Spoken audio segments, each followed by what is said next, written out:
नमस्कार दोस्तों। तो कैसे हैं आप। आज मैं फिर हाजिर हूं आपके सामने एक मोटिवेशनल कहानी लेकर। ये कहानी नहीं, सच्चाई है। ये कहानी सुनकर आपकी रूह कांप जाएगी दोस्तों। और खाना पीना खा लिया हो तो दिल थाम के बैठ जाओ इस कहानी को सुनने के लिए कि गरुड़ पुराण के अनुसार जो धोखा देता है उसके साथ क्या क्या होता है। लीजिए दोस्तों, कहानी शुरू करते हैं। तो यह एक कहानी नहीं है, यह एक चेतावनी है। गरुड़ पुराण के अनुसार जो व्यक्ति धोखा देता है उसके साथ बहुत बुरा होता है। और गरुड़ पुराण वो शास्त्र है जिसमें आत्मा की मृत्यु के बाद की यात्रा का सच लिखा गया है।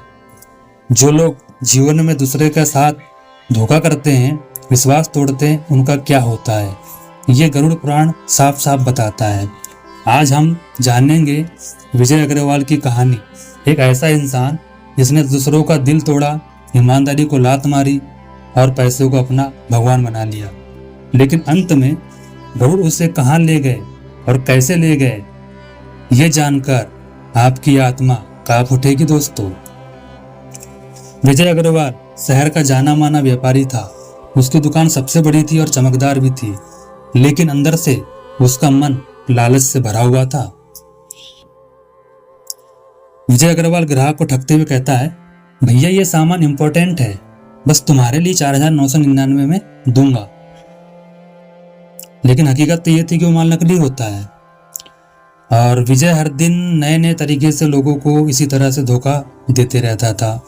टैक्स की चोरी करता था, झूठे बिल, घटिया सामान और अपने कर्मचारियों का शोषण भी करता था। और उसे कर्मचारी का नाम था रमेश। तो एक दिन रमेश ये सब चीज देखते हुए कहता है, साहब इतना पाप मत कीजिए। गरुड़ पुराण में लिखा है जो दूसरे का हक मारता है उसका अंत बहुत भयानक होता है। लेकिन इससे विजय अग्रवाल को कोई फर्क नहीं पड़ता। वो हंसते हुए कहता है, अरे यार, गरुड़ पुराण पढ़कर कोई करोड़पति बना है क्या? इस दुनिया में जो ठगता है वही राजा बनता है। एक रात विजय अपने आलीशान बिस्तर पर लेटा था। तभी अचानक उसके सीने में जबरदस्त दर्द उठा। उसकी सांसें थमने लगी और कुछ ही पल में उसके सामने अंधेरा छा गया। जब विजय ने आंखें खोली तो वह किसी और ही जगह पर था। न धरती थी, न आसमान, चारों ओर घोर अंधकार और एक भयंकर गंध।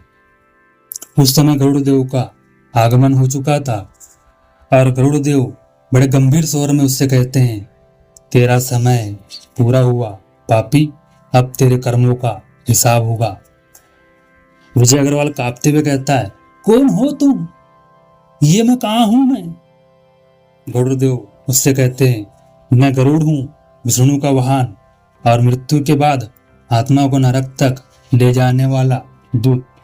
अब तुझे तेरे कर्मों की सजा दिखाऊंगा। गरुड़ देव विजय को एक एक कर नरकों के दर्शन करवाते हैं। तामसिक नरक, जहां धोखेबाज लोगों को लोहे की छड़ से पीटा जाता है और वहां पर उसे वो ले जाते हैं। विजय की चीखें गूंजने लगती है, बचाओ बचाओ।